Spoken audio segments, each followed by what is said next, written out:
what is the easiest way to hide the identity of SCP-001? This would have been a perplexing question for the administrator who had conceived General Notice 001 Alpha.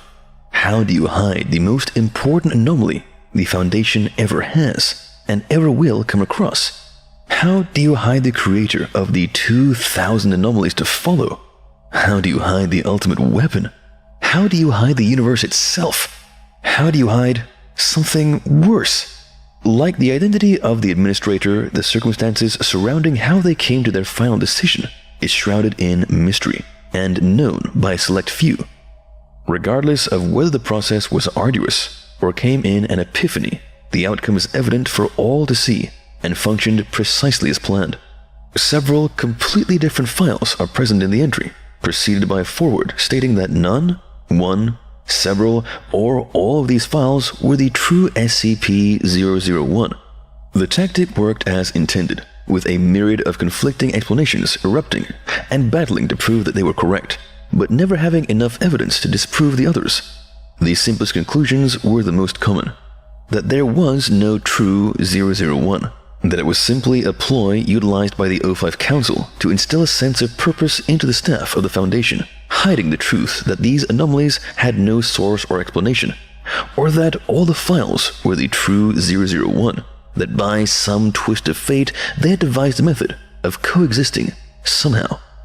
Through all of this, a reoccurring theme emerged. Very, very few thought outside of the box.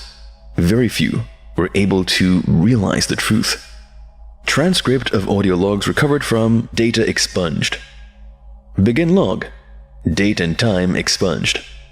Frank. Alright, this is Frank, aboard the, what are we calling this thing, David? David. Distant. SCPS. Data expunged. Frank. SCPS? Data expunged. Alright, this is... Wait, really? They named it Data Expunged. And we're going to... whatever. This is Frank, aboard the SCPS Data Expunged. Current time is Data Expunged. And we're about an hour from launch. The Overseers have been getting these ships made for quite a while now, and it seems they decided to send us out to take a look-see at those bits of the universe we can't see yet. I'm just a record keeper for this trip, so I figured it'd be handy to start my keeping prior to departure. You know, in case something happens. Anyway, might as well start with system reports. Reactor is fully functioning, weapons look good. Begin log. Date and time expunged. Frank. Frank again, we're about to launch. And seeing as nobody's ever done this before, I figure some fitting words would be a good idea. Frank pauses for 3 seconds. I got nothing. Shoot. I should have thought of this before. Frank pauses for 7 seconds. Oh, now we travel to... A loud whining sound is heard, promptly followed by several objects colliding about the room. Frank produces heavily distorted vocalizations until the whining noise subsides. Frank, muffled. F***ing asshats could have given us a warning before you left at least. F***ing ruined my speech. F***ing f***. Begin log. 4/18/18/00. Frank. First and foremost, since we don't really know what the actual date is on Earth, we've adjusted all the clocks and dates and such so that we're counting up from when we launched. It's currently been 18 days, 4 hours, and 19 minutes since we launched. We're still traveling at max throttle, so there's not much to see outside, other than darkness, since we're going faster than the speed of light, much faster. But, yeah. We recently passed... Hey, David, what's the name of that place we just went past? Messy something? Yeah, but like the closest one. Pardon? David, distant. Messier 83. Frank. Oh, right. We've just gone past Messier 83, which is about 15 million light years from Earth. Talk about being far from home. David, distant. You know the O5s probably wouldn't appreciate your stupid jokes. Frank. This is just note-keeping, not the finished logs. Sheesh, David can be real hard sometimes. Though considering he spends most of his time fixing machines, it's kind of understandable. I'll make another log when something more significant happens. End log. Begin log 2318 240200. Frank. Frank here. It's been something like 2 months. Not much has happened, other than that we've now passed GNZ11, so we're officially beyond the view of Earth's telescopes. Oh, and of course, we've been taking photos as we went past. There's not much out here, but we can see a few small galaxies spread out here and there. The higher-up researchers keep using the word gigaparsec, so that should give a fair idea of the distance between these things. They've also been mumbling about something seeming off about them, but other than that, I can't find out much. There's been quite a few cases of homesickness from the crew on board, but nothing that won't subside over time. Anywho, everything's holding together quite nicely, excluding the automatic cafeteria. Oi, David, you're going to fix the cafeteria, right? David, distant. No, because there's nothing wrong with it. Frank. But the paste tastes like shit. David, distant. It's f***ing nutrient paste. It's supposed to taste like shit. Begin log 1437 200300. Frank. Well, we've found out what the researchers were uneased about. We're close enough to get a proper look at the nearest galaxy, and well, it's a copy of the Milky Way. Not a perfect copy, mind you. There's a few stars absent, but the major identifying bodies are there. We're planning on taking a look to see if Earth is there, and if it is, look for inhabitants. Ample to say, though, this might end up getting classified as an anomaly. Maybe not as a full-on SCP, but at least as an E-. The chances of a replica galaxy forming are, well, slim to say the least. End log. Begin log 0648 020400. Frank. This place is definitely an anomaly. First, it was suspicious because of how similar it was to our home, but like, far out. This is a whole new level of unnatural. On our way to the analog of Earth, we passed by a few of the missing stars and found out they were actually there, just messed up beyond belief. How messed up? Try Epsilon Bootis, Prime? Alpha? Whatever, the big one? It's made of ice cream. We took a sample. It tastes like avocados and cigarette smoke, apparently. The smaller one is a bowl of liquid chlorophyll, somehow managing to keep itself together. Antares is just solid iodine. No fire, no iron, nothing. Just a colossal cold ball of iodine. Proxima Centauri is made of charcoal too. Then, of course, we actually got to Earth. Most of us have taken to calling it subprime. It's just a giant ball of fuck-ups and errors. You can see it's Earth, all the continents are there and shaped right, but they're made of the wrong stuff. Australia's a solid block of gold, the oceans glow blue, and the whole American continent is made of maple syrup. We're collecting as much information as we can, then we're shoving off to the next galaxy. This is just too freaky. In other news, it's come to light that Marie is pregnant. Nobody's asking many questions about it, especially because we aren't entirely sure it's her husband's child. So, yeah. End log. Begin log 0748 020500. Frank.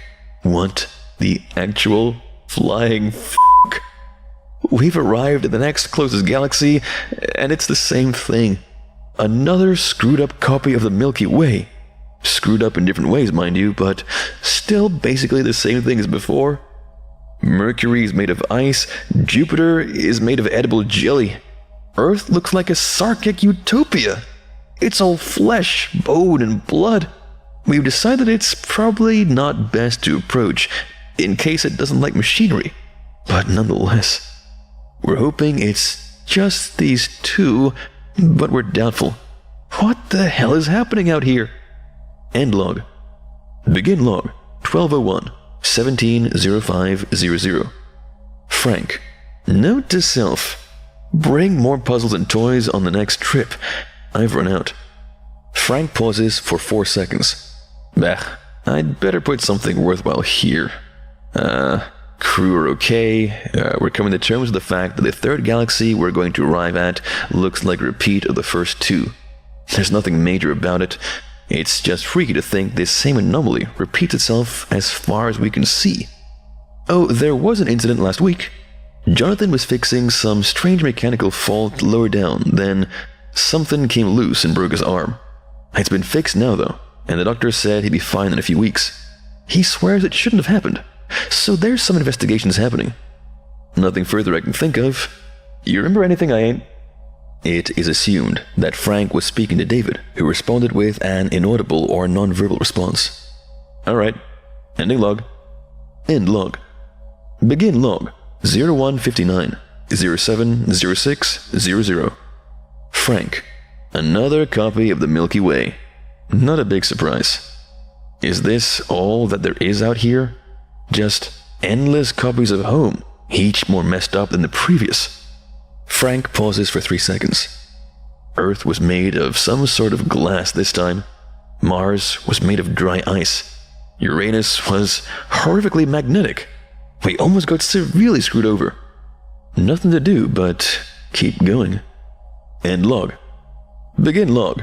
0000 300800. Frank. 2 more. There's no way these places aren't part of the same anomaly somehow. Speaking of anomalies, there's tons of them out here. There's a whole galaxy we can't approach, always seeming distant. Another that the computers won't pick up at all, but we can rather clearly see. There's even a few times when space itself has been talking to us.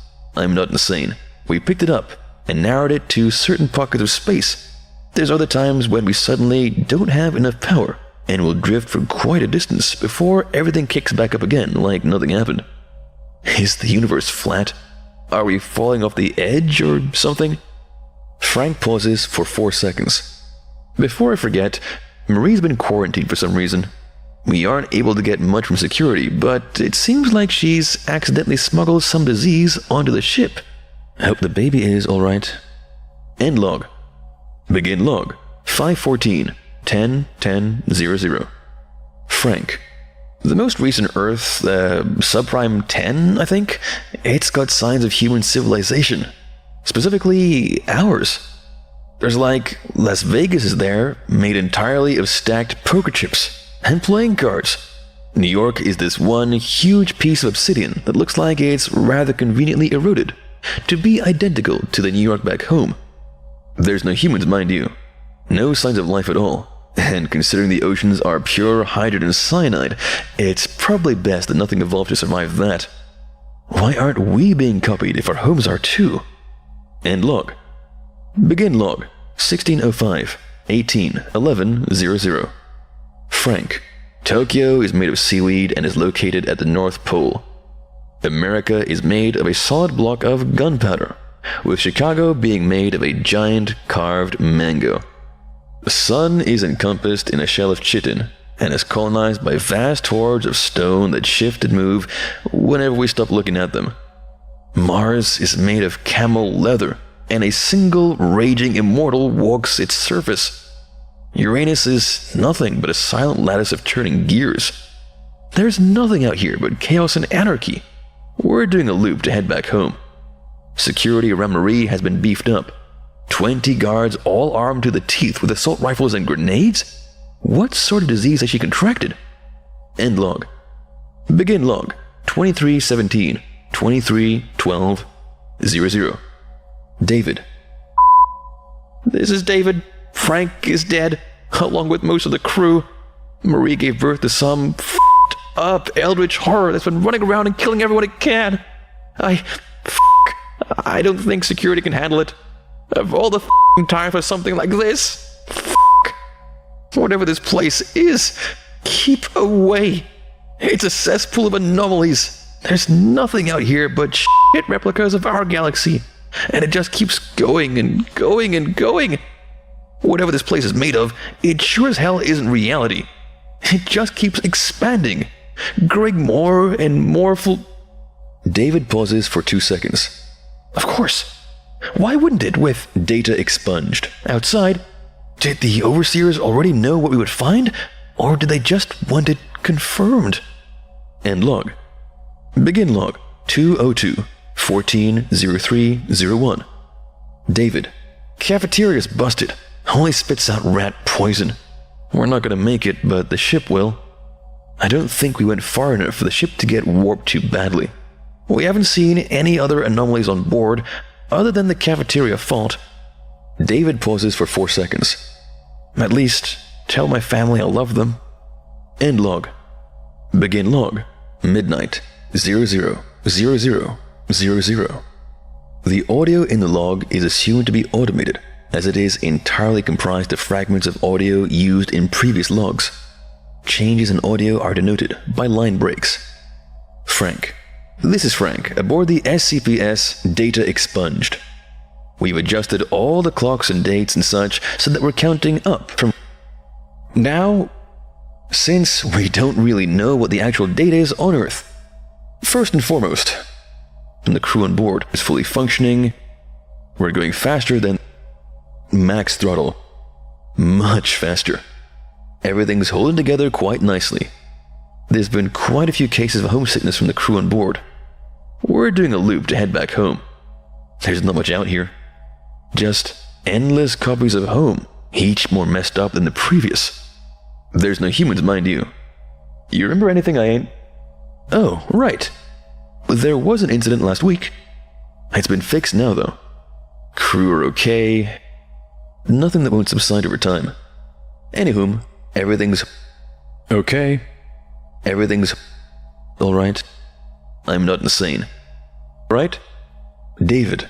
Of course. David. Distant. There's nothing wrong. Frank.